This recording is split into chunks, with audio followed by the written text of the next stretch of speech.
Welcome back to my YouTube channel. Myself Soni. और आज के इस वीडियो में हम literary movement in 19th century American literature के बारे में पढ़ने वाले हैं। लेकिन वीडियो में आगे बढ़ने से पहले मैं आपसे बस एक रिक्वेस्ट करना चाहूँगी कि अगर आपको हमारा एफर्ट अच्छा लगे तो प्लीज़ एक लाइक शेयर सब्सक्राइब ज़रूर करें। तो चलिए वीडियो को स्टार्ट करें।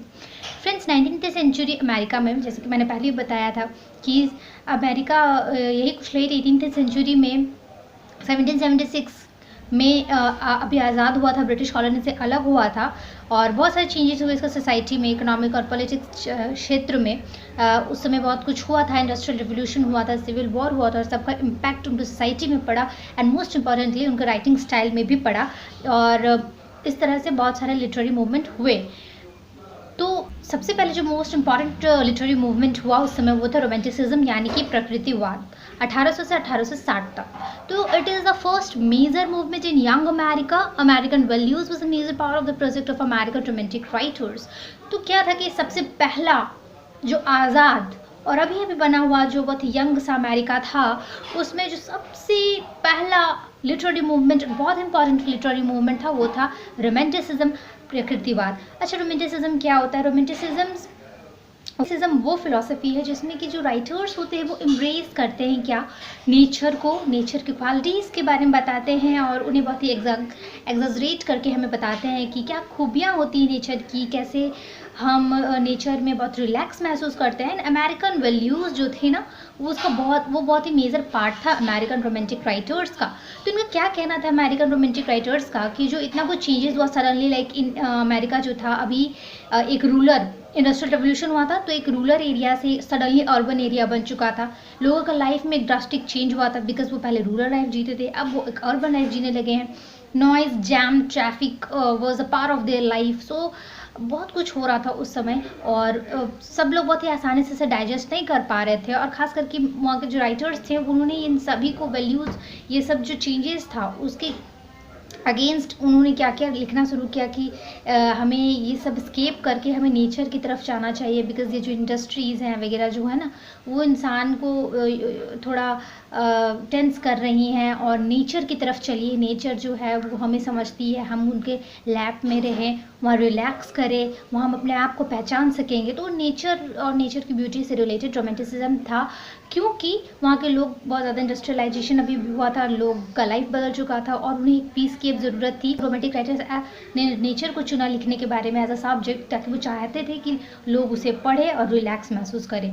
Elements of imagination, emotions and nature थे उसमें। जाहिर सी बात है उस समय इंडस्ट्रियल रेवोल्यूशन हो चुका था, इंडस्ट्रीज लग चुकी थी, अब नेचर के बारे में लिख रहे थे जो कि बहुत ही रेयर हो चुका था वहाँ पे।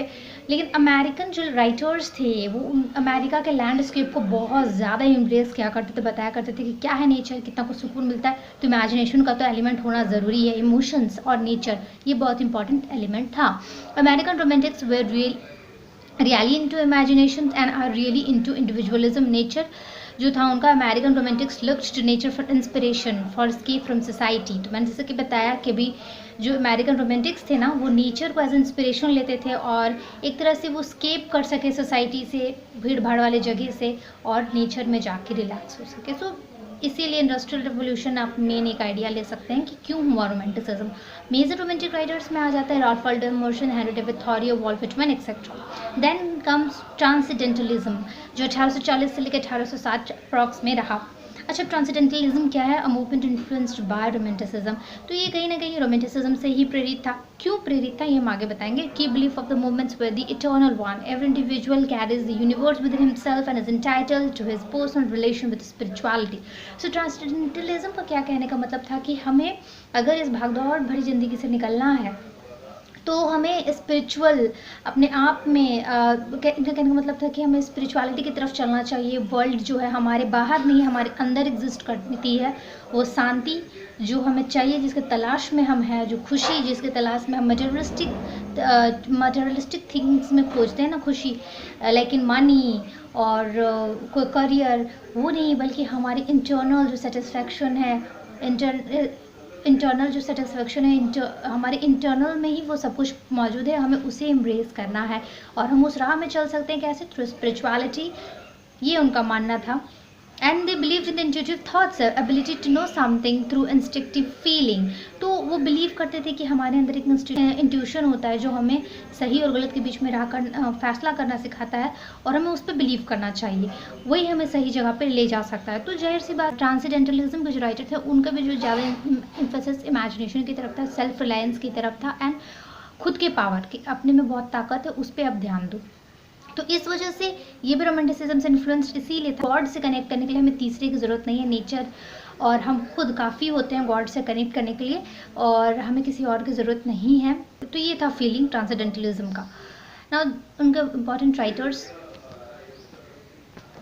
important writers were Ralph Waldo Emerson, Henry David Thoreau, Margaret Fuller and many more writers.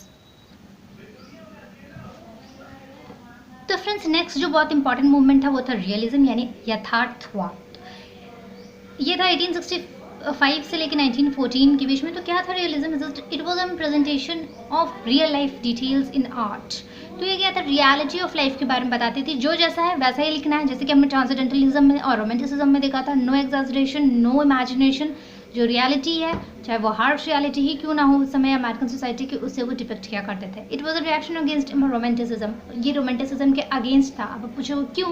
Because romanticism बहुत ज़्यादा इमेजिनेशन पे बेस्ड था, वो रियलिटी से फार अवे था, क्योंकि उसका मोटिव था पीस देना लोगों को उनके लेख के द्वारा, उनके राइटिंग्स के द्वारा। लेकिन इनका ये मानना नहीं था, बिकॉज सिविल वॉर हो चुका था अमेरिका में, और इनका ये मानना था कि रियलिटी लोगों को पता लगना चाहिए। It depicted contemporary social realities and lives and everyday activity of ordinary people. तो ये क्या करते थे? ये दिखाते थे कंटेम्प्रेरी, उस समय के मौजूदा हालात को, रियलिटीज़ को, लाइफ के लोगों को और उनके डेली एक्टिविटीज़ को। तो their work attempted to define what is real in simple language. तो इसीलिए उनको जो लिखने का तरीका था बहुत ही सिंपल था, बहुत ही नेचुरल था, कुछ बनावटी नहीं था, और वो चाहते थे रियलिटी के बारे में लोगों को पता लगे उनके राइटिंग्स के द्वारा। क्योंकि अभी तक ट्रांसेंडेंटलिज्म और रोमांटिसिज्म, इनका ये मानना था कि अभी तो रियलिटी नहीं दिखा रहे हैं वो राइटर्स, तो इसीलिए वो रियलिज्म का शुरुआत हुआ। इंपॉर्टेंट राइटर्स कौन कौन थे? William Cather, Jack London, Henry James etcetera.